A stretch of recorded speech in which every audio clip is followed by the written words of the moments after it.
Hello, this is Aaron from AaronOnAutos.com. Today we're in a 2014 Mini Cooper S. I've not liked this car in previous generations. I've never really been into the Mini thing, but this one kind of won me over. It's a lot of improvement, mostly in the interior for the space I can fit in the car now. That's kind of the point. Before my head was hitting the roof, and I just never was comfortable. I never felt like I had enough shoulder room and stuff. This is a great improvement. I fit nicely in this car now. I'm a little out of breath. I've been shoveling walks. You can see the windshield's still frozen over. I moved into the sunlight to let it melt off while the car warms up. Anyway, so this is a quick shaky cam interior review. This is Aaron from AaronOnAutos.com, of course. I'll give it a full once-over since we've never really been in one of these before that I've done a video for. So the door handle, you'll notice this mini round thing is all over the place. It's kind of a trademark. So this is the door handle. You pull on it to open it. Door locks, obviously. Windows here. It's a two-door, so two windows and outside mirrors. Minis now come standard with heated outside mirrors, as several of the standard features that were updated, added for, even in the base model for the 2015 model, or for 2015, I should say. This is a 2014, but I'll point out a couple of 2015 updates because that's probably the ones you're going to be looking at this point. So for 2014 it's not, but in 2015 heated outside mirrors are standard. Also automatic wipers and automatic climate controls, which in this are here, but they are an option in 2014, standard 2015. So back to the 2014 Mini Cooper S here. Looking at the steering, this threw me off a little because I'm used to the plus and minus being audio controls, but that actually raises and lowers your cruise speed. So you hit plus, it moves up a mile.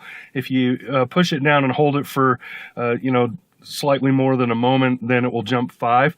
And then here's how you resume, here's how you turn it on and off, and here's how you set it. Takes a little getting used to because that's not even normal on regular BMWs, so it's kind of a mini thing. But you get used to it fairly quick. This has paddle shifting because it's the sport model. Honestly, I'm not real impressed with the standard shifting on this. The automatic is great. It does great as an automatic, but when you put it into manual mode and you shift it yourself, I'm just not impressed. There's a little bit of a lag when you pull the trigger, and it just doesn't feel like it's, I don't know, it just doesn't feel as sporty as I would want, I guess. But that might just be my taste versus what's reality for other people. Lighting controls down here. Fog lamps, and here's the dimmer for the instruments. Instrument cluster, very cool. Look at that. How awesome is that? I really like this instrument cluster. Over here, this is, let me get my finger in there. Over here, this is your fuel gauge. So you can see I'm mostly full. I haven't put a lot of miles on this car because we haven't had very good weather, and this car is only marginal in the snow. A little bit hard to control, just because it's so sporty. Really, it's all about, it's the engine that causes the problems. It's because it just has, a little more power than a car like this needs when it comes to trying not to spin the tires. How's that for an explanation? Anyway, here's a tachometer here and a speedo here, and then here's your general information. Start stop right here.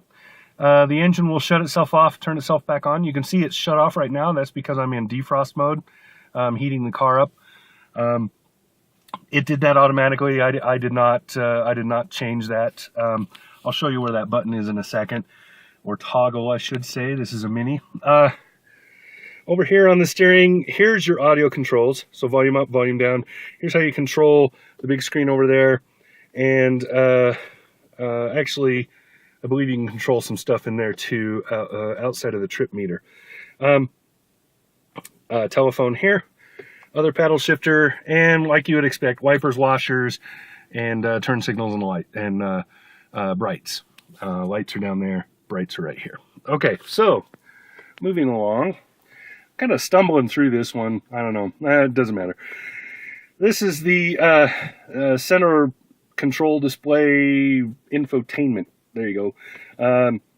Audio is really easy right here. You turn it on and off right there. You can see you can go through the modes here, channel presets and so forth. Pretty easy to use. This also has the BMW handle or controller down there. I'll show you that in 1 second. And then here you see the vents, pretty obvious. And that white is also on the roof of this car. It's part of a color package, and it's a pretty cool thing. I really like the dash in this, just because, you know, that white, it's also down here, and it's over there on the doors as kind of a swoop that goes back, and then, you know, and then it lights up along here at night, and it's a really cool kind of ambience package they have in here, and it's not too expensive. It's only like $400 or something. I'll correct that at the bottom if it's wrong when I edit this video, but I'm pretty sure that that was the price tag on it. Here's your climate controls, simple to use, not complicated at all. Down here, we have heated seats, defrost there, automatic or recirc here, and AC and so forth. Down here, this is where you turn off the start stop. This little toggle switch here. This is the engine start and shut off button. Should note that when you turn the engine off, you push it down once, but it leaves the accessories on. Those will stay on for, I haven't really timed it, but they'll stay on for more than 2 minutes. I know that. And then eventually they'll turn themselves off. If you push this twice, so you push it down to shut off the engine, push it again, it shuts off everything else. And then over here, you just have some more controls. There's traction control and rear radar, or front radar, I should say, or rear radar, I think. It's hard to tell by the graphic, but I'm pretty sure that's the back of the car. Because up here, when you go, you see the graphic there. That's when you go into reverse. I'll just shift into reverse. This is your radar from behind the car, because this is equipped with that. Does not have a backup camera, but in a car this size, with the kind of visibility you have in here, a backup camera would be a total waste anyway. Down here you have some plugs and stuff. Again, this stuff is standard in the 2015. In the 2014, I believe it is part of the package that is part of the stereo package. This is a Harman Kardon, by the way. Badass stereo.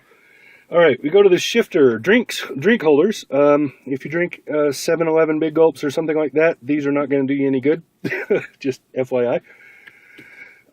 Shifter, pretty standard. You pull the trigger here, you pull it back and forth. There's your shift pattern. You can move it over into manual. You can shove it into manual, use the paddles, or you can shove it into manual and use this up and down. Down here, the BMW controller for the infotainment. This is part of the upgrade package for that infotainment up there. So back and forth, you can push it back and forth, turn it back and forth, push it up and down, and then you have quick buttons here and a couple of here. So that's about it there.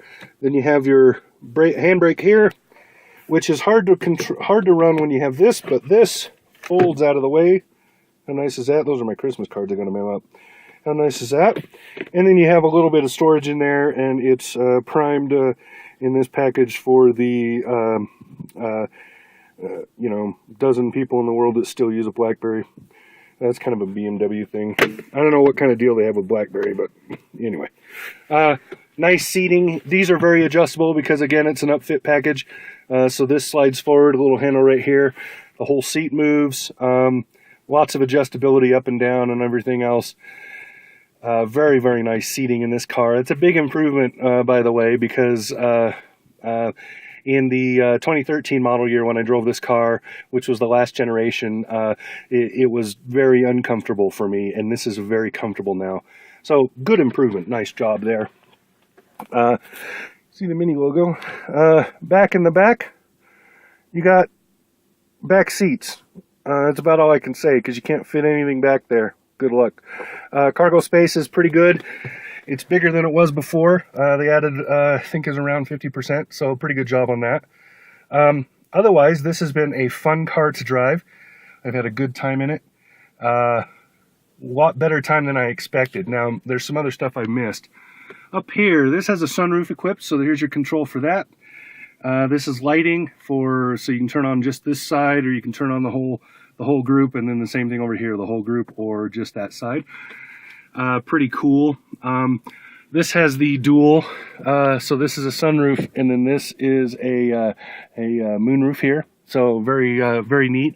And then also I would like to point out, these, when they fold down and turn over, are useless because they only go to about here. So they added this, another side flap, which I like because I don't like sun, and that helps a lot.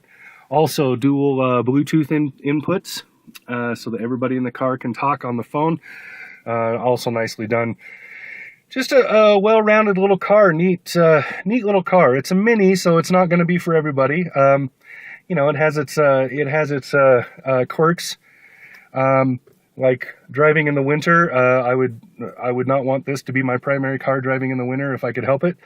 But you know, 99% of the time, this car's great, and I had a good time driving it. It's fun to drive, good fun car. So there you go. That's the 2014 Mini Cooper S, and this is Aaron from AaronOnAutos.com.